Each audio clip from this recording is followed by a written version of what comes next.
Section 98. Power to declare certain publication forfeited and to issue search warrants for same.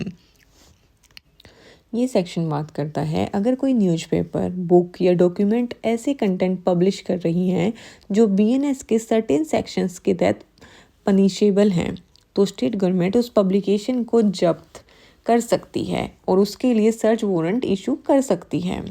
Let's read the section. Section 98. Power to declare certain publication forfeited and issue search warrant for same. Clause 1. Where Subclause A. Any newspaper or book, or Subclause B. Any document wherever printed appears to the state government to contain any matter the publication of which is punishable under Section 152 or Section 196 or Section 197 or Section 294 or Section 295 or Section 299 of Bharatiya Nyaya Sanhita 2023.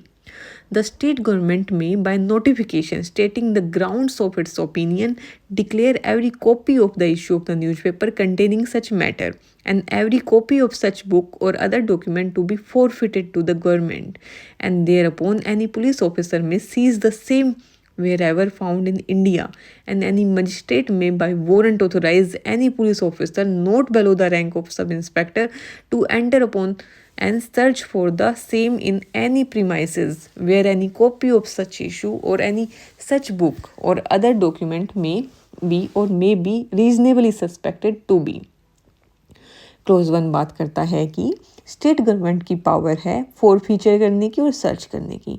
अगर state government को लगता है कि कोई newspaper या book, कोई document कहीं भी प्रिंट हुआ है, ऐसे कंटेंट को पब्लिश करती है जो पनिशेबल है भारतीय न्याय संहिता के सेक्शन 152, 196, 197, 294, 295 या 299 के अंदर, तो स्टेट गवर्नमेंट एक नोटिफिकेशन जारी करेगी जिसमें रीजन दिया होगा हर copy of the issue book document government के नाम फॉरफिटेड डिक्लेयर की जाएगी. पुलिस ऑफिसर उसे सीज कर सकते हैं चाहे वो इंडिया के किसी भी कोने में हो. मजिस्ट्रेट एक सर्च वारंट इशू कर सकता है किसी सब इंस्पेक्टर या उसके ऊपर के ऑफिसर को जिसे वो प्रीमाइसेस में एंटर करके वो आइटम ढूंढनी होगी. After that, clause 2. In this section and in section 99, subclause A, newspaper and book have the same meaning as in the Press Resignation of Books Act 1867. Subclause B, document includes any painting, drawing or photograph or other visible representation. इस section के लिए कुछ terms define की गई हैं जैसे कि newspaper और बुक. इनका मतलब वही है जो press and registration of books act 1867 में दिया गया है.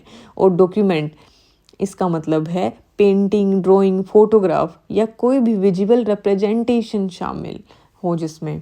After that close 3. No order passed or action taken under this section shall be called in question in any court otherwise than in accordance with the provisions of section 99. Court इस section के अंदर जो भी order या action लिए गए हैं वो सिर्फ सेक्शन 99 के प्रोसीजर के थ्रू ही कोर्ट में चैलेंज हो सकते हैं. डायरेक्ट चैलेंज किसी और तरीके से कोर्ट में अलाउड नहीं है.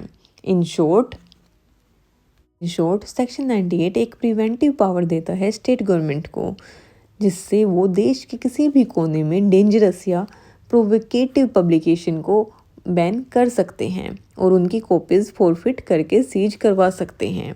ये सेक्शन पब्लिक पीस और नेशनल यूनिटी के लिए बहुत इंपॉर्टेंट है लेकिन इसमें पावर का मिसयूज ना हो इसलिए चैलेंज करने का रूट भी दिया गया है ओनली थ्रू सेक्शन 99.